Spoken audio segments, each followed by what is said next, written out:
Take 27. Hello and welcome to another thoroughly amateurish blade review or overview, because I haven't actually cut with it. Note the amateurish. You're looking at the TS425, the TwoSun TS425. It is a G10, and I've forgotten I didn't write down what blade it is, what metal it is, which gives us a good excuse to take a look at the lovely blade. I'm somewhat jumping the gun here, but let's get like some flesh in frames so that the camera has a hope of focusing on it. I believe it's D2. Yeah, K110, which is fancy D2. So yeah, it's a big knife. Like, I have medium large hands, and I'm comfortably getting four fingers with that much of the handle left to spare. So yeah, this is the oh my word, EMP EDC, I want to say standard. Everyone knows this knife, and it comfortably outsizerates it comfortably, right?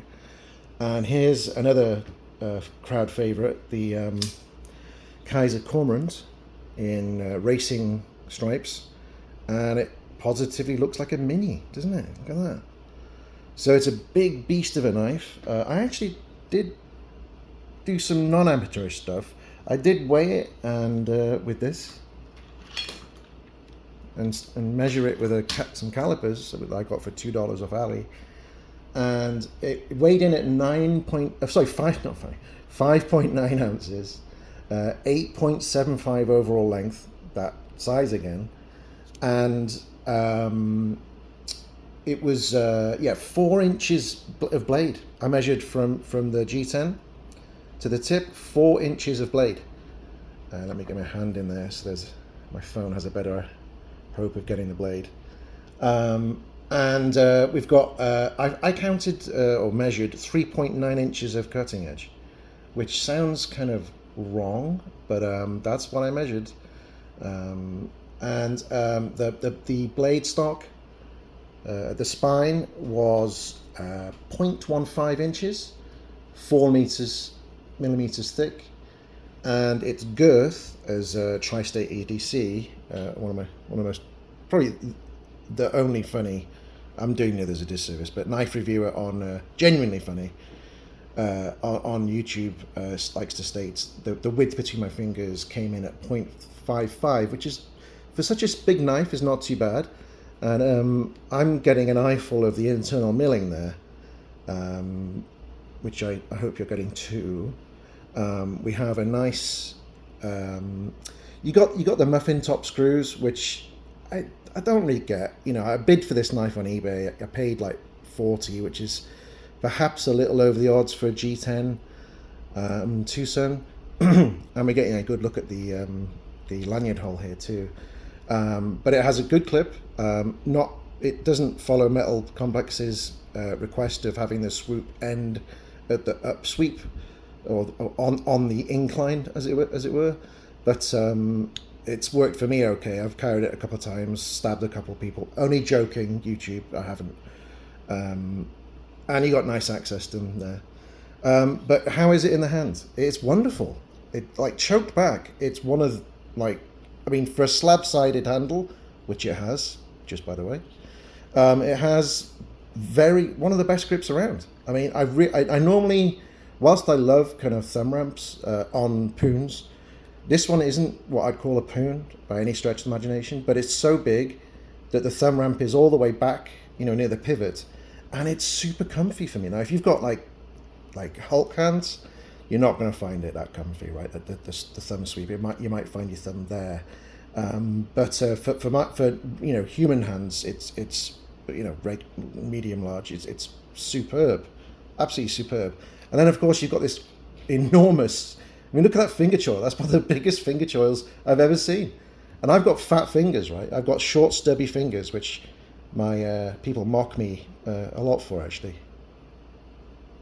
Anyway, and it's absolutely wonderful, choked up. It really is. And then you've got the various other grips. You've got like the draw cuts, right? So for drawing across stuff, you know, opening packages without completely knifing the insides. And then you've got Tri-State's famous, or whatever, pencil grip, right? Where you put your kind of like your ring finger, is that whatever it is? Yeah, ring finger. And then so you can do really fine detailing work. Not that you'd be doing it. I mean, look at the handle sticking out. It's insane. Anyway, back to the knife. I did actually cut some Post-it, which I've lost, and it cuts very, very well. It was like the Post-it wasn't there. How's the action, you're all screaming? Get it moving. Get on with it, you tit. Well, it's like this. Drop shot.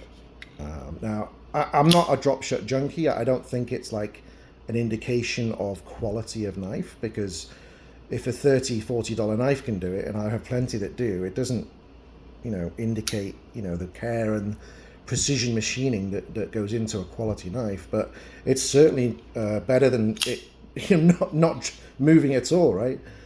So very, very good. I mean, if anything, it's a little like scary when that blade comes down, because you know, it comes down. You know, watch this. Say I can't, you know, the blade a bit. So there's the break right there. Give it a shake. Yeah, it comes down. No mistake.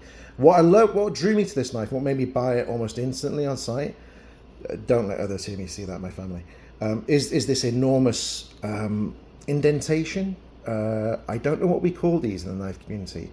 If someone could comment, that'd be awesome. Basically what Vero Engineering kind of popularized or made famous. Not a hole, but not a fuller, because it doesn't go to the end and it isn't like a straight line. But like this giant indentation, so you can flick it where the hell you like, and it opens beautifully. I mean, I'm not using any wrist at all right now, okay? No problem. That wasn't even like a good connection, because I was flicking it quite high up. A bit lower down, it's easy peasy. Look at that, look at the speed it came out at. It's absolutely fantastic. So let's have a look at that blade.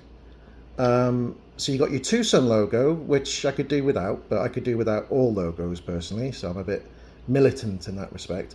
And what a wonderful blade shape. I mean, I don't know many knives that have this ramp and then or are big enough to have a ramp and then a kind of interesting kind of sheep's foot. And again, there's I don't believe in classifications anymore, you know.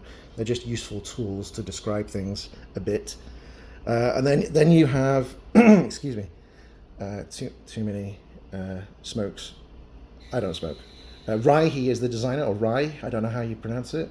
He's been making a couple of bangers recently. There's like 2 or 3 of his which I've picked up, which have been really interesting designs, and this one's executed brilliantly.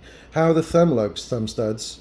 They're good. They're not great, I have to say. So I'm a fingernail person rather than the meat of the thumb generally, and they absolutely work. There have been cases where my thumb has slipped off, but not really. So if I had to summarize, this, not much going on in the pivot, but that's fine by me. I'm okay with that. For $40, you got a G10 backspacer, by the way. And I wish this wasn't there, because it doesn't really matter, because the handle's so big, right? It's not like this is jutting into your palm ever, unless you're the Hulk. I heartily recommend this. If you want like I wouldn't say it's overbuilt, you know, like a Medford or, you know, like anything like that, or a Midgard Messer, but boy, you know, and it's actually not that thick a stock. Like I mentioned, 0.15 inches, 4 millimeters. It's on the thicker end, but it's not obscene, right? Yeah, it's just massive and really enjoyable to fiddle with, which is, you know, somewhat uncommon. I mean, look at it. It's like a kind of short sword. Anyway, really enjoyable, really good, really well made. Haven't used it a ton, because this is an amateurish knife review, right? But it slices, and the lockup is excellent. Yeah, highly recommended. The TS425, the TwoSun TS425. Cheers.